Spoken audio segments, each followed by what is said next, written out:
guys, welcome back to my channel. Today I'm going to be sharing with you my 2-week wait essentials. So these are all of the things that are essential for that 2-week wait period. I know it can be one of the hardest 2 weeks to get through. It feels like every day is just crawling by. I have been there. If you are new to my channel, I have a 2-year-old son and I'm currently pregnant with baby number 2. I'm 17 weeks. So I have been through the 2-week wait period twice now, and it's ended in 2 big fat positives. And I'm sending you all, if you're watching this and you are currently in the 2-week wait period or TTCing, I'm sending you lots and lots of baby dust, and hopefully some of this stuff will help. So let's jump into it. The very first thing that I'm going to talk about that is pretty essential during the 2-week wait time is pregnancy tests. I feel like I mention these pregnancy tests all the time, but it's because they are so inexpensive and they are such wonderful tests. So these are the easy at home pregnancy strip tests. In this case, you get 50 LH tests and 20 HCG tests. So what does that mean? You get 50 ovulation tests and 20 pregnancy tests. And this whole little kit is actually very inexpensive when comparing it to some of the leading brands of pregnancy tests out there, the digital ones that cost $12, $15, and you're only getting 2 or 3 tests. So if you're planning, like me, on testing almost every day during your 2-week wait, then I would highly recommend getting a box of pregnancy tests that has a decent amount of them for pretty inexpensive. And I will link these down below. I got them off Amazon. Here's what they look like inside. So the ovulation tests are blue and they say ovulation test on them. So there's no way of mixing that up. And the little pregnancy tests are pink. So during the 2-week wait time, usually around 9 DPO, you can sometimes start getting a faint line. For some women it's a little earlier, for some women it's a little bit later. It depends on when you ovulated. But again, if you plan on testing maybe 2 times a day, 3 times a day, every day, then you're gonna want a decent amount of pregnancy tests. And I've never had any issues with these. I know people have mentioned before issues with seeing lines or just like really small, very faint indentations. I've never had that problem with these tests. I've always had really clear ovulation tests, and I've always had really clear pregnancy tests. These have always been a huge favorite of mine. So if you're looking for really inexpensive, cheap pregnancy tests, I will link this down below. Definitely check these out. So the next thing that I want to chat about is a basal body thermometer. So basal body temperature can be a little bit tricky, and I'm not an expert. I did not take my basal body temperature to track my ovulation, but that is something you can do. So your internal temperature will change when you ovulate and does change if you conceive. And it's one of the fastest ways of being able to tell whether or not you're pregnant. Usually you're able to see a change in your internal body temperature before a test is able to pick up whether or not you're pregnant. Now again, I am not as well educated on basal body temperature as other people are, or as I wish I was, because it's not a technique that I used. But if you were already taking your basal body temperature for knowing when you're ovulating, then this is a really easy way to continue to take that temperature to see if you're pregnant.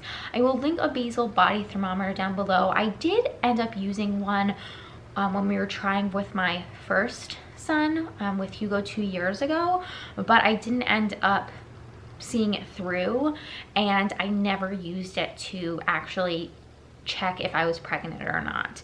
So that is a way, that is something you can look into a little bit more, and I did want to just mention that. Next essential that I'm going to mention is an app or a journal to keep track of your symptoms.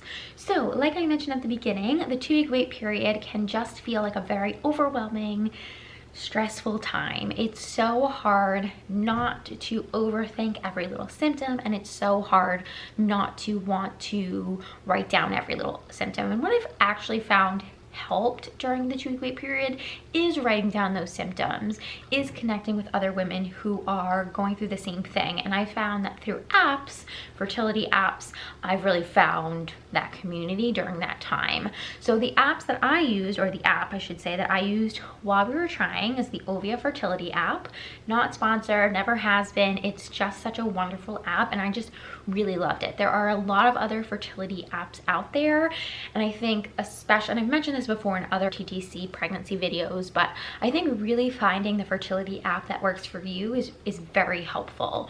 So especially if you're in the beginning of your TTC journey or are thinking that in a few months you want to start getting pregnant or start trying to get pregnant, I would recommend downloading a few fertility apps, maybe like 2 or 3, and getting to know them and getting to know how they work, and then being able to hone in on one app, because the community, a lot of the apps will have like a community tab or a community section, and I found that that really helps during the 2-week wait period. I would post every day and be like, is anybody else experiencing the symptoms 6 DPO? And women will write like, oh, you know, I got a faint line at 10 DPO, got a faint line at 8 DPO. And it's just really nice to feel like you're not alone during a very stressful time. Next essential should probably go without saying, but I'm going to mention it anyway, and that is a prenatal vitamin. So during your 2-week wait period, there is obviously a chance that you could have conceived and that a little fertilized egg could be moving down to your uterus, and you want to make sure that your uterus, the environment that your baby's about to grow in for 9 to 10 months, is going to be as healthy as possible. And something that you can really do to help heighten your chances of implantation and help heighten your chances of having a healthy growing baby is by taking prenatal vitamins and making sure you're getting the nutrients and minerals that you need to get. And so most doctors will recommend, even before you start trying, to take a vitamin if you know that you want to become pregnant. If you haven't started taking a prenatal vitamin before your 2-week wait period, then your 2-week wait period is the perfect time to start taking one. I take the Garden of Life My Kind Organics prenatal multivitamin. I will link this one down below. I actually also made a whole video on choosing your prenatal vitamins because it can be a really daunting and overwhelming thing to be scrolling through pages upon pages on Amazon of prenatal vitamins. I've always found this one to be really fantastic. I am plant-based and have been for this pregnancy, and I was with my last pregnancy, and I have been for like 8 years. And I've just found, especially if you are plant-based or vegetarian, these My Kind Organics Garden of Life vitamins are really great for getting all of like the daily values in. It's just a vitamin that I really like, so I will link this one down below. You can check it out. Okay, and the last thing is less of an essential and more of just a tip for trying to keep you guys sane during the 2-week wait period, and that is keeping your mind busy and planning on things to do or places to go. So with this baby number 2, we ended up for, I think it was 6 DPO to like 11 DPO. So a good chunk there of the 2-week wait period, we ended up traveling and going to visit my in-laws. And I found that was so helpful because it didn't completely take my mind off my symptoms. I remember asking my husband a few times, like, can we go to CVS? Can we get by pregnancy tests? But what really helped was not having those pregnancy tests on hand and not being able to like overly obsess over every little thing, and just keeping myself busy and out of my normal environment actually helped a lot.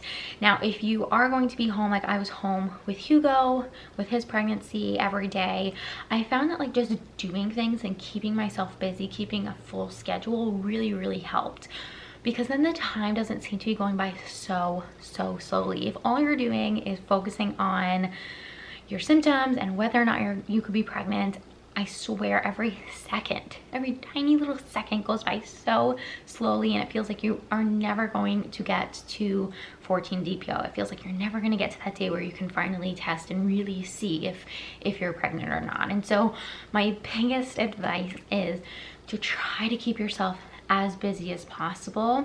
Obviously, like, not overdo it, but to keep your mind busy. Something else that I found was helpful was watching other people's 2-week wait videos and hearing about their symptoms. Although it definitely enabled my like obsessive checking of my symptoms and writing down of my symptoms, I did find it comforting, and it was fun because during that time there's like this huge question mark in your life. So it's definitely fun to connect with other people, connect with other women who have gone through that period of time. But again, I would recommend more so than that, just keeping yourself busy, keeping yourself distracted so the time goes by fast. Okay guys, and those are my 2-week wait essentials. If there's anything that I didn't mention, definitely leave it down in the comments below. I'm sure women in their 2-week wait will appreciate it. Don't forget to subscribe if you enjoy mommy and lifestyle content. Give this video a thumbs up, and I will see you in my next one. Bye guys.